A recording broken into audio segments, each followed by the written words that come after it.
आपने एनसीएलटी का नाम सुना है? Yes sir. क्या करती है NCLT?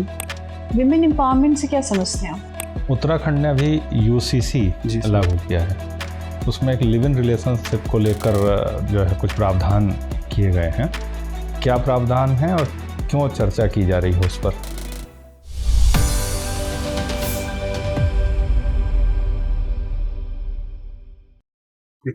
Yes come in. Good evening ma'am. Good evening. Good evening. बैठ जाए। Thank you sir. संक्षिप्त परिचय दें हमें। सर मेरा नाम अंकित राज है। मैंने अपनी स्कूलिंग जवाहर नवोदय विद्यालय से की है। उसके बाद मैंने बीटेक इन सिविल इंजीनियरिंग करी है कुमाऊं इंस्टीट्यूट ऑफ टेक्नोलॉजी से। और सर उसके बाद मैं सिविल सर्विसेज की तैयारी कर रहा हूँ और इस दौरान मेरा रिव्यू ऑफिसर में चयन हुआ है एडवोकेट जनरल ऑफिस नैनीताल में। कब से कार्य कर रहे हैं आप रिव्यू ऑफिसर के पद पर? सर लगभग 1 साल हो गया है। 1 साल से। कैसा लग रहा है? सर अच्छा लग रहा है। अच्छा लग रहा है। ये बताइए, आप तो एडवोकेट जनरल के साथ जुड़े हुए हैं। जी सर। ये जो जुडिशियल रिफॉर्म्स की बात जब हम करते हैं, एक परसेप्शन इमर्ज करता है कि बार काउंसिल ऑफ इंडिया जो है वो सबसे बड़ा हिंड्रेंस है जुडिशियल रिफॉर्म्स के लिए। आपके क्या व्यूज़ हैं इस पे? सर जुडिशियल रिफॉर्म में बार काउंसिल भी एक स्टेक होल्डर है। तो सर मेनली यही देखा जाता है कि सर जब भी कोई भी जुडिशियल रिफॉर्म होता है तो बार काउंसिल जो होते हैं उनको भी स्टेक होल्डर बनाया जाता है। तो बहुत सारे ऐसे निर्णय होते हैं जिसमें ऐसे जो भी बार काउंसिल के सदस्य होते हैं उन्हें लगता है कि हमारे खिलाफ है, तो शायद से उस वजह से थोड़ा सा वो रजिस्ट होते हैं चेंज के लिए। बट सर बहुत बार ये भी देखा गया है कि खुद बार जो काउंसिल के जो मेंबर्स होते हैं उन्होंने भी बहुत सारे रिफॉर्म्स सजेस्ट करे हैं। चलिए ये बताइए हमें कि लीगल प्रोफेशन लोग कहता है कि लॉयर्स जो होते हैं वो अमीरों के लिए होते हैं, गरीबों के लिए नहीं। अगर लीगल कोई केस फाइट करना हो अपने राइट्स के लिए तो एक गरीब व्यक्ति जो है वो कोर्ट का दरवाज़ा खटखटाने के पहले 100 बार सोचता है। इतना कॉस्टली मैकेनिज़्म है। इसको कैसे सिंप्लीफाई किया जा सकता है ताकि गरीब से गरीब आदमी कोर्ट के पास जा सके अपनी बातों को लेके? सर ज़रूर ये कहा जाता है कि जो गरीब आदमी है उसके लिए कॉस्टली हो जाती है पूरी प्रोसेस। बट सर अभी ये देखा गया है कि बहुत सारे ऐसे लॉयर्स में हैं जो अच्छे लॉयर हैं, वो अफोर्डेबल होते हैं। साथ साथ में सर जो लोग ज़्यादा ही गरीब होते हैं या जो अफोर्डेबिलिटी नहीं है जिनकी, उनके लिए सर जो एमएस क्यूरी का जो कॉन्सेप्ट है नालसा के तहत उनको गवर्नमेंट की तरफ से वकील किया जाता है। कोई इंस्टीट्यूशनल सजेशन आप दे सकते हैं ताकि वो इंडिविजुअल ना हो के वो इंस्टीट्यूशनलाइज हो जाए? वो सर नालसा के अंडर ये चीज़ है सर कि जो नालसा के अंडर का बहुत सारे मेंबर्स होते हैं जो खुद as a volunteer emissary का काम करते हैं। तो ये एक इंस्टीट्यूशन नहीं है सर, अगर मैं कहूँ तो। ठीक है। आपने एनसीएलटी का नाम सुना है? National commission law tribunal. नाम सुना है? Yes sir. क्या करती है एनसीएलटी? सर कंपनी से रिलेटेड जो मैटर्स होते हैं वो उस ट्रिब्यूनल में सुलझाए जाते हैं। तो आपको लगता है कि एनसीएलटी आज के परिप्रेक्ष्य में अगर आप देखें तो फाइनेंशियल फ्रॉड्स जो हो रहे हैं उसको रोक पा रही है एनसीएलटी? सर फाइनेंशियल फ्रॉड में बहुत सारी कॉम्प्लिकेशन होते हैं सर, तो उस वजह से ये देखा जाता है कि थोड़ा सा जो प्रोसेस होती है वो डिले हो जाती है। और सर मैं इसको विफलता नहीं कहूँगा एनसीएलटी की, बल्कि मैं सर जो कॉम्प्लिसिटी है उसको थोड़ा सुलझाने में जो प्रोसीजर लगता है, आई थिंक वहाँ पे थोड़ा सा सुधारने की ज़रूरत है। और सर चीज़ों को पूरे जो कॉम्प्लेक्सिटी ऑफ मैटर है उसको सुलझाना भी बहुत ज़रूरी है सर, ताकि हम सही मेरिट पे जा पाएँ। ऑल इंडिया जुडिशियल सर्विसेज के बनने में क्या क्या समस्याएं हैं, क्यों नहीं हो पा रहा है? Sir all India judicial service जो कि डिस्ट्रिक्ट जजेस के लिए अपॉइंटमेंट के लिए है सर, इसमें सर जो पार्लियामेंट है वहाँ से अप्रूवल लेना पड़ेगा सर, मेनली राज्यसभा से। तो जो कंसेशन यहाँ पे ज़रूरी है सर, ऑल ओवर इंडिया की जो स्टेट्स हैं वहाँ पे उनकी कंसेशन ज़रूरी है सर। ये कॉन्स्टिट्यूशन के किस आर्टिकल में मेंशन है ये all India judicial services? All India judicial service sir जहाँ तक मैं याद कर पा रहा हूँ सर ये है 312 सर। बहुत अच्छा, बहुत सही बताया आपने। अब ये बताइए हमें, आप प्रायः 2 वर्ड हम लोग सुनते हैं, एक जुडिशियल एक्टिविज़म और एक जुडिशियल एडवेंचरिज्म। पहले ये बताएं जुडिशियल एक्टिविज़म से क्या समझते हैं हम? सर जुडिशियल एक्टिविज़म का मतलब होता है जब जुडिशरी प्रोएक्टिव रोल प्ले करती है, वहाँ पे जुडिशियल एक्टिविज़म कहा जाता है।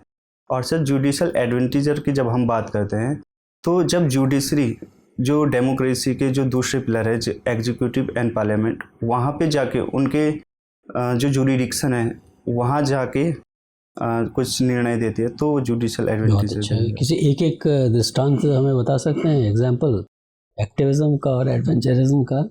सर एक्टिविज्म का जब विशाखा गाइडलाइंस आई थी सर 1998 के दौरान, और बाद में सर जाके एक्ट भी बना था पॉस एक्ट उसके लिए, तो वो बहुत जुडिशल एक्टिविज्म का बहुत अच्छा उदाहरण था।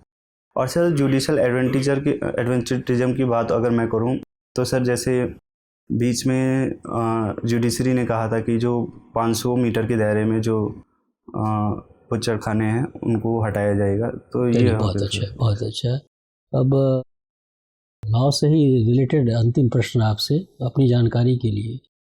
आप एडवोकेट जनरल के ऑफिस में काम कर रहे हैं, attorney general of India and solicitor general of India में क्या अंतर होता है? सर जो अटॉर्नी जनरल ऑफ इंडिया होते हैं वो कॉन्स्टिट्यूशनल पोस्ट है सर, और जो सॉलिसिटर जनरल ऑफ इंडिया होते हैं सर वो कॉन्स्टिट्यूशनल पोस्ट नहीं है, बल्कि में जो अटॉर्नी जनरल है उनके साथ वो रहते हैं और उनको असिस्ट करते हैं। धन्यवाद। अंकित जी, विमेन एम्पावरमेंट से क्या समझते हैं आप? मैम वुमेन एम्पावरमेंट का मतलब ये है कि वुमेन्स को वुमेन का डिसीजन मेकिंग पार्टिसिपेशन हो और उनकी इंडिपेंडेंसी हो जो वो काम करना चाहें।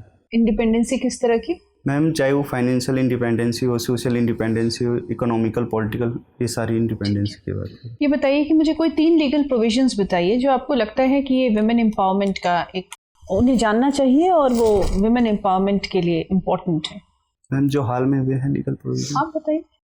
मैम जैसे कि अभी पार्लियामेंट में एक्ट पास हुआ है जो वुमेन से रिलेटेड है। क्या नाम है उसका? मैम नारी शक्ति वंदन अधिनियम, बिल्कुल, जिसमें 33% उनको रिजर्वेशन देने की बात की गई है। तो पहला तो ये है मैम। इसके अलावा मैम जो prevention of sexual harassment work place पे बनाया गया है वो भी एक वुमेन एम्पावरमेंट के लिए इम्पोर्टेंट है। अभी दो याद कर पा रहे हैं मैम, और भी हैं बहुत सारी योजनाएं भी हैं गवर्नमेंट की तरफ से। मतलब हम केवल बात करते हैं वुमेन एम्पावरमेंट के लिए?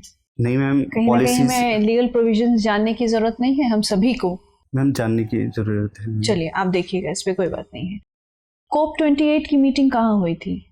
मैम जहाँ तक मैं याद कर पा रहा हूँ ये अबू धाबी में हुई थी। तो इसमें क्या इम्पोर्टेंट टेक अवेज थे? मैम जो एनवायरनमेंट से रिलेटेड। जी मैम, जो लीस्ट डेवलप कंट्रीज़ हैं उनके लिए फंड रेज करने की ज़रूरत है, वहाँ पे ये बात करी गई थी, ताकि जो क्लाइमेट चेंज की वजह से जो जल स्तर बढ़ रहा है उनके लिए सबसे ज़्यादा खतरा है, तो वहाँ पे उनके लिए फ़ंड बनाने की बात की गई थी। कार्बन फुटप्रिंट से क्या समझते हैं आप? मैम जो कार्बन फुटप्रिंट का मतलब ये है कि हम कितना कार्बन डाइऑक्साइड रिलीज़ कर रहे हैं उसको मापने का एक जरिया कार्बन फुटप्रिंट। ईवी कार्स को अडॉप्ट करने के लिए क्या क्या मेजर्स अपनाए जाने चाहिए? ईवी कार्स को मैम ईवी कार को हम एकदम अपना नहीं सकते हैं क्योंकि उसमें बहुत सारी टेक्नोलॉजी की ज़रूरत पड़ेगी। तो एक ट्रांजिशन फेज में हम ये चीज़ कर सकते हैं। तो जैसे भी पहले हम BS4 पे थे तो हमने BS5 को छोड़ा और सीधे 6 पे आए, तो हमने और ज़्यादा स्ट्रिंजेंट नॉर्म बनाए। उसके बाद हमने मैम बहुत सारी पॉलिसीज़ भी बनाई, जैसे फेम 1 फेम 2 पॉलिसीज़ बनाई ईवी को अडॉप्ट करने के लिए। इसके अलावा चार्जिंग स्टेशन और लिथियम आयन बैटरीज डेवलप कर रहे हैं। तो ये सारी चीज़ें मैम ईवी को अडॉप्ट करने के लिए लिथियम आयन बैटरीज से रिलेटेड कुछ डेवलपमेंट उत्तराखंड में हुए हैं, इसकी कोई जानकारी है? कहीं कोई फैक्ट्री सेटअप की गई है या यूनिट ऐसा बनाया गया है? सॉरी मैम याद नहीं कर पा रहा। इसकी जानकारी नहीं, कोई बात नहीं है। आखिरी सवाल है आपसे, ये हुथी रिबेलियंस कहाँ पाए जाते हैं, कहाँ का प्रॉब्लम है? मैम ये हाउदी रिबेल्स गाजा जो स्ट्रिप है। गाजा स्ट्रिप में? सॉरी मैम, चलिए मैम ये तो यमन में है, आप देख लीजिएगा। Sorry ma'am. ठीक है, थैंक यू। ये बताइए कि उत्तराखंड विधानसभा में कुल कितनी सीटें हैं? सर 70। कुल लोकसभा सीट कितनी है? सर 5 है। 5। राज्यसभा? सर 3। कितनी महिला सदस्य हैं जो वर्तमान में विधायक के रूप में कार्य कर रही हैं उत्तराखंड में? सॉरी सर इसके बारे में कोई जानकारी नहीं है। चलिए कोई बात नहीं।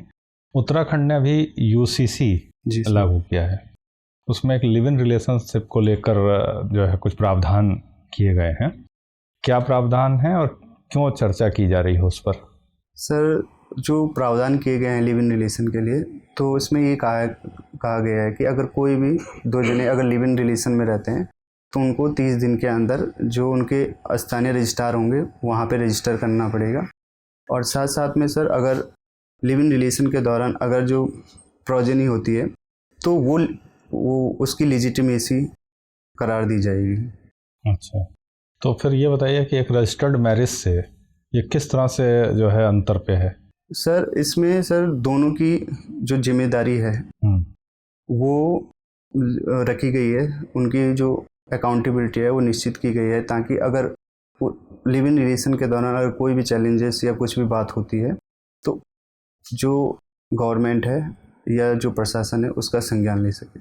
और रजिस्टर्ड मैरिज में फिर किसकी जिम्मेदारी होती है? एक ही पक्ष की होती है? नहीं सर, दोनों की होती है, बट लिव इन रिलेशनशिप में जैसे कि शादी नहीं हुई है तो वहाँ पे जो वादे हैं या जो आगे आने वाले टाइम पे अगर उन्होंने अगर कोई वादा कराया उसमें अगर कुछ गड़बड़ी होती है तो वहाँ पे चीज़ों को देखा जाएगा। दोनों में तो सिमिलर चीज़ें ही आप बता रहे हैं, कोई अंतर तो मुझे तो नहीं समझ में आ रहा है। सर रजिस्टर मैरिज में चलिए अच्छा कोई बात नहीं है, ठीक है।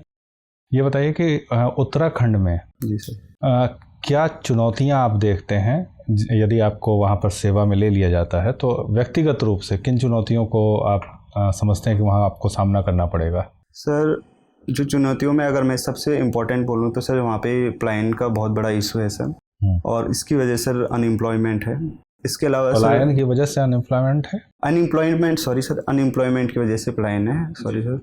इसके अलावा सर जो बेसिक एम्यूनिटीज़ हैं जैसे हेल्थ हो गया और एजुकेशन हो गया, इंफ्रास्ट्रक्चर हो गया, ये तो उत्तराखंड की जो चुनौतियां हैं वो हैं। एक आपको अगर वहाँ सिविल सेवा में ले लिया जाता है उत्तराखंड की, तो जब आपकी नियुक्ति होगी तो आप क्या जो है भविष्य में देखते हैं कि चुनौतियां आपको होंगी व्यक्तिगत रूप? हाँ, व्यक्तिगत रूप से आप वहाँ पर किस तरह की चुनौतियों को देखेंगे? सर एज ए एडमिनिस्टर अगर मैं चुनौतियों को देखूंगा तो सबसे पहले सर जो कनेक्टिविटी इशू है सर, तो सर क्योंकि वहाँ हिली एरियाज है तो कनेक्टिविटी इशू हमेशा रहता है सर।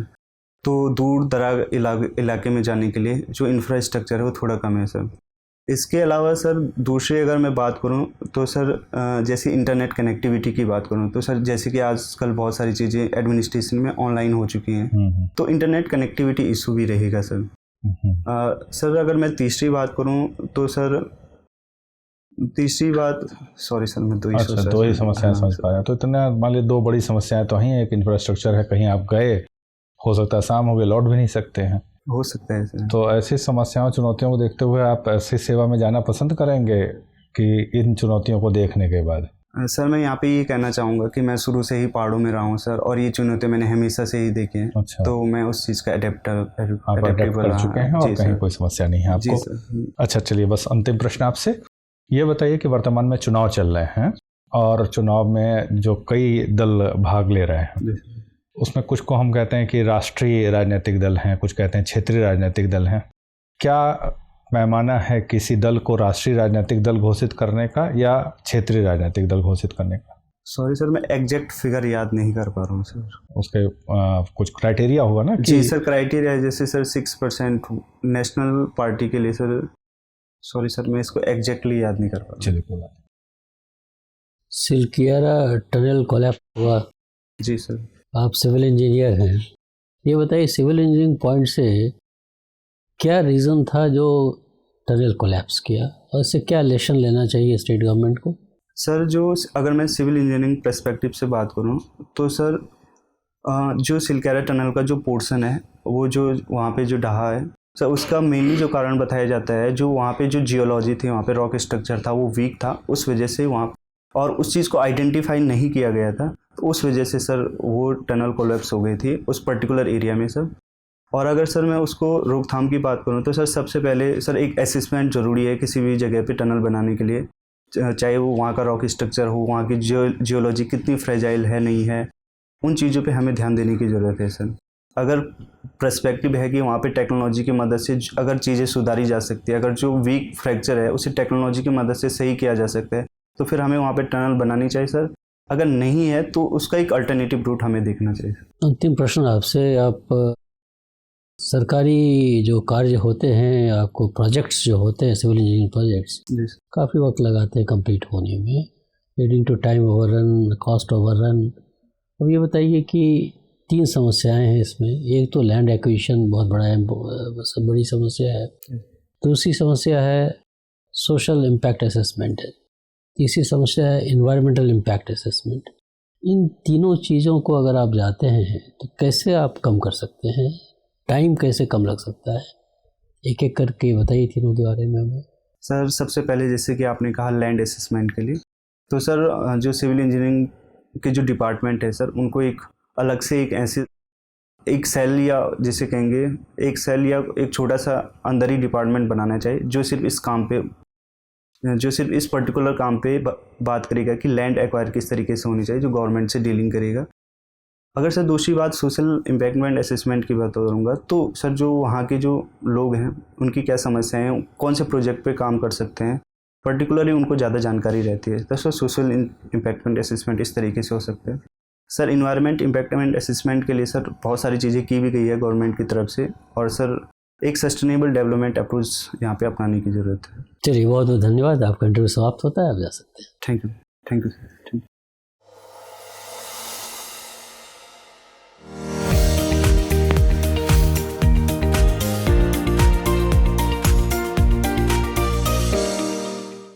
बैठ जाइए। आपको कब है इंटरव्यू आपका? सर 28 को। 26 को? 28 को। जी। अच्छा, ओके। इसके पहले और भी कोई परीक्षा दी है आपने? जी सर। यूपी उत्तराखंड के पहले? यस सर, एक तो सर समीक्षा अधिकारी का दिया था जिसमें चयन हुआ था, उसके अलावा सर लोअर पीसीएस का दिया था, उसमें भी चयन हुआ था सर। अच्छा। ये जो रिव्यू ऑफिसर आप हैं, किस किस परीक्षा से इसका रिक्रूटमेंट होता है? सब पर्टिकुलर यूकेपीएससी समीक्षा अधिकारी की अलग से होता है। Yes sir. आप ऑलरेडी हैं वहाँ उत्तराखंड सरकार में, ऑलरेडी आप हैं, इसलिए आपसे हो सकता है सरकारी कार्यकलापों के विषय में हो सकता है कुछ विशेष आपसे बात हो। जी सर। कार्य पद्धति को कैसे सुधारा जा सकता है, आपको रेवेन्यू के एरियाज़ में जो है आप रेवेन्यू कलेक्शन कैसे बढ़ाया जा सकता है, लैंड रेवेन्यू कैसे डिटरमिन होता है, ऑल दैट, क्योंकि आप रह चुके हैं इसके पार्ट। जी सर। लीगल फील्ड में जो भी क्वेश्चन हमने पूछा, बहुत अच्छा आंसर आपका रहा, कहीं भी कोई समस्या नहीं थी।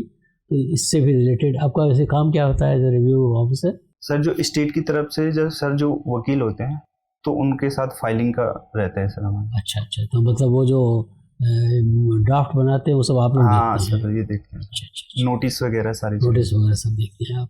तो लीगल प्रोसेसेस पर तो डेफिनेटली कुछ ना कुछ डिस्कशन हो। जी सर। पर्टिकुलरली क्या इम्प्रूवमेंट आप सजेस्ट कर रहे हैं, वो बहुत ज़्यादा इम्पोर्टेंट है। उस पर आपने बहुत अच्छा जवाब दिया है, थोड़ा और ध्यान दे दीजिएगा तो और भी कुछ पॉइंट्स अगर छूटा हुआ होगा आप उसको शार्पन कर सकते हैं। हॉबी आपकी टीचिंग है, ये हॉबी बोर्ड के पास रहेगी क्या? सर ये तो एक्चुअल में रहती है नहीं सर वैसे, पर वो कभी कभी खुद से ही पूछ लेते हैं। हाँ सर। तो इसकी पूरी तैयारी कर लीजिए। हाँ सर, वो तैयारी में नेशनल एजुकेशन पॉलिसी कर रही है। ठीक है, तो बहुत अच्छी बात है, सब ठीक रहा। आप थोड़ा सा हॉबीज में थोड़ा सा कंफ्यूज कर गए। हाँ सर, सॉरी। कंफ्यूज आपने यमन बोला। हाँ सर यमन, लेकिन पहले थोड़ा सा कंफ्यूज कर गए। तो 2-4 सेकंड सोच लीजिए क्वेश्चन का इंटेंट क्या है, क्या नहीं है, तो अपने आप फिर रेड सी पर बात आ सकती है कि रेड सी का इम्पोर्टेंस क्या है, गल्फ ऑफ एडन है उस पर बात आ सकती है, उसका क्या इम्पोर्टेंस है, क्योंकि वहीं पर अटैक हो रहा है सारा का सारा, क्यों हो रहा है, फिर हमास का अटैक क्यों हुआ था इजराइल पर। हाँ सर, वो मैं हमास समझ थोड़ा सा कंफ्यूजन हो गया होगा, तो कोई बात नहीं है, तो उसको एक बार इंटेंट समझ लीजिएगा ना, थोड़ा 2 सेकंड सोच लीजिए, मतलब हाँ एकदम ये नहीं होनी चाहिए कि तुरंत एकदम सोच लीजिए स्थिर से, फिर आप, क्योंकि आप कैंडिडेट बहुत अच्छे हैं। Thank you. और आपको मार्क्स बहुत अच्छे मिलेंगे इंटरव्यू में, अगर आपने रिटर्न में अच्छा किया होगा तो आप काफ़ी अच्छा करेंगे।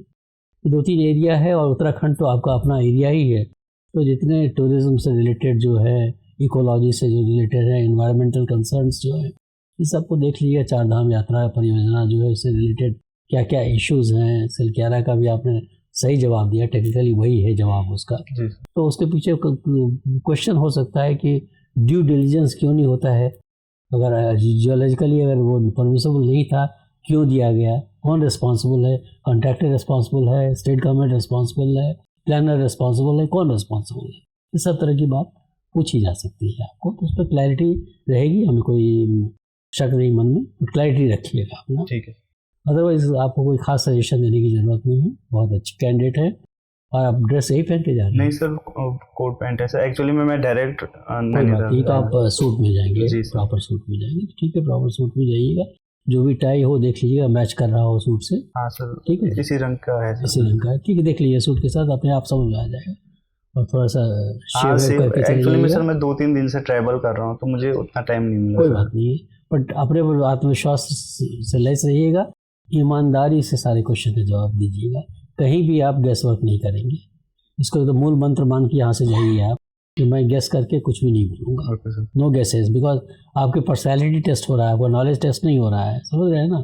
पर्सनैलिटी में देखना ऐसा तो नहीं है कि ये बिना जाने में भी कुछ कोई चीज़ पर बोल सकता है, ऐसा नहीं होना चाहिए। डोमेन नॉलेज है तो आगे बढ़िए, नहीं है तो शांत, ठीक है, चलिए ऑल द बेस्ट। और सर एक चीज़ पूछनी थी सर, जैसे बीच बीच में कहीं पे थोड़ा सा हिचकिचाहट होती है सर, जैसे बोलने में सर, वहाँ पे आप थोड़ा बोल रहे थे, ठीक, हम तक वो बात नहीं गई क्योंकि आप हिचकिचा रहे हैं बोलने में, हमें आप कॉन्फिडेंट पर्सन लगे आप, और मन में थोड़ा बहुत होता है इंटरव्यू टाइम में, बहुत सारी भावनाएं आती हैं अंदर में, उस पर कंट्रोल रखिएगा, एंड ऑल इज वेल वाला जो थ्योरी है ना, उस पर वर्क कीजिएगा, ठीक है, ओके, ऑल द बेस्ट।